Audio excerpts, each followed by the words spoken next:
As we all know, Pokemon Sword and Shield have been released to some criticism, to say the least. Now in usual internet fashion, everyone is raging at Game Freak, and while people do this, let's have a look at the game a week removed from its release, and we'll see if the game actually deserves all the hate that it's getting. I only have the game for about a week and a half, as I was on the fence about getting it in the first place, but I bit the bullet and so far I'm really enjoying my time with the game. We all know the criticism that was levelled at the game. It's lazy, ugly, gets in your way, loads of Pokemon removed, so I won't be talking too much about these in the video, and I'd rather mostly focus on the parts that I like. However, I can't really defend the visuals and animations of the moves that the Pokemon have because they are genuinely dreadful. Now before we jump into this, let me give you a quick backstory on where I am with the Pokemon series. Diamond and Pearl were the first games I played at length, and after that I played Leaf Green, Ruby, Soul Silver and X. Now this is important when we look at people's largest gripe with the new games, and that is what people are calling Dexit, which I actually think is quite hilarious. The roster of Pokemon have been reduced by about 50% from 800 to 400, and while I think I can understand the disappointment of people's favourite Pokemon being removed, I think Game Freak's explanation for removing them is solid. Eventually they did have to stop putting the same Pokemon in, as the Pokedex has just grown way too big at this stage. The best part about a new Pokemon game is discovering the new gen of Pokemon, but either way, Dexit doesn't change anything because Lucario is still in the game.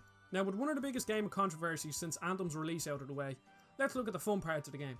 Now as I just said, the most important part of the new games is discovering the new gen of Pokemon, and I can say that I genuinely love all the new designs that I've encountered. So I'm just going to list off a few that I think are really cool. So we have Milcery, Corviknight, Dreadnought, Yamper, who is one of the cutest Pokemon I've ever seen, Roly-Coly, who's like a cool rock motorbike that turns into a rock car, Sirfetch'd, which turns an old Pokemon into a great new evolution, and one of my favourites, and seems to be most people's new favourite from the new gen, is Toxicity. Now we could go on and on about these new designs, but this video will be like 25 minutes long, and I haven't even spoken about the cool methods of evolution. Like Milcery, for example, who evolves after your character spins, and I think she changes depending on what way you spin and things like that. So you actually just churn a cream Pokemon to evolve them. Like whoever came up with that idea should really be promoted. So now I'll stop rambling about all the Pokemon and talk about the rest of the game. So far I haven't really missed out on many of the new Pokemon. I'm really enjoying the new design, so I'm not really missing the old ones. So now let's talk about the best part about this game. The menus and the UI are something I feel people have really overlooked. They are absolutely fantastic. Now in an era of crappy menus with flashy UI designs that take over a year to navigate, Borderlands 3, it is so nice to see the menus that just work. You just turn on your Switch, open up Pokemon and you're playing in 10 seconds. The game itself is unbelievably streamlined and removed a lot of the tedium of the Pokemon games.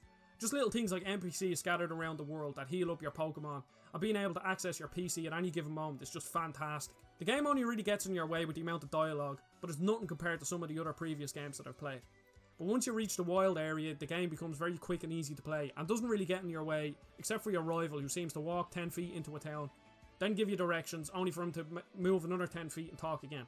Apart from your really annoying rival, the game is a lot less handholdy than any other Pokemon game I've ever played.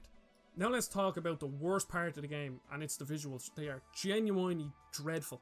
The textures in the world, especially in the wild area, are absolutely awful. Like just look at the texture on the wall surrounding your house, and bear in mind this is one of the first things you see in the game. Now the only saving grace of the visuals is the character models, and in usual Pokemon fashion they are very good. Now most of the textures, the grass, the tree, the walls, they're all just terrible. But another thing that does save it is the town designs. I actually think they're really cool, especially the first town. It's really interesting. I've never really seen a town like that in Pokemon before, and they're actually kind of fun to explore. They're more fun than the previous games to explore, but that's not really saying much. Now there are a few areas out and about that are actually quite visually pleasing. Like the first cave you go to outside of the first town, the wall textures are pretty bad, but there's like sparkly gems and stuff on it, and the design of it's really cool. It's a really nice place to look. Now with the main negative out of the way, we're going to talk about the wild area, and this is the best part of the game, and I think the thing that Game Freak put the most attention into. The concept of this area is genuinely just fantastic.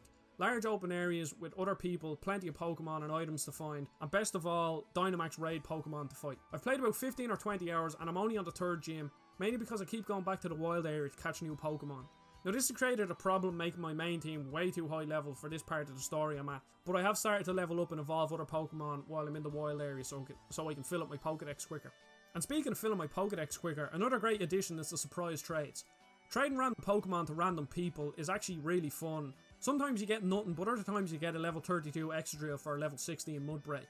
I think Dynamax as a whole is a bit of a gimmick, but the Dynamax raid battles are very fun when I can find one. I'm not sure if it's because I'm not in an end game level or whatever, but I can usually only find one person, and sometimes I can't find anyone to do the raid battles with. But once I do find them, they are a really cool addition that I can see adding a good bit of replayability to an already very replayable game. I really think Game Freak are onto something here with the wild area. This might sound a bit strange, but I think this could be the foundation of a persistently online Pokemon game. Like, imagine something akin to Destiny or The Division, but Pokemon. Playing with your friends, battling and capturing rare and powerful Pokemon. I really think it would be a great concept if Game Freak were given the time to properly develop it. Now, more than likely they won't get this because they'll probably just churn out another Pokemon game, but we can all hope, can't we? So I hope you enjoyed the video. While I don't think the game is perfect, I wanted to put a more positive spin on the game, as I really like the game, and it's the first Pokemon game since Soul Silver that has got me hooked. Now my next video will be on Pokemon as well, so stay tuned for that. So I hope you enjoyed the video, keep the discussion going down below, and I will see you all on the next video.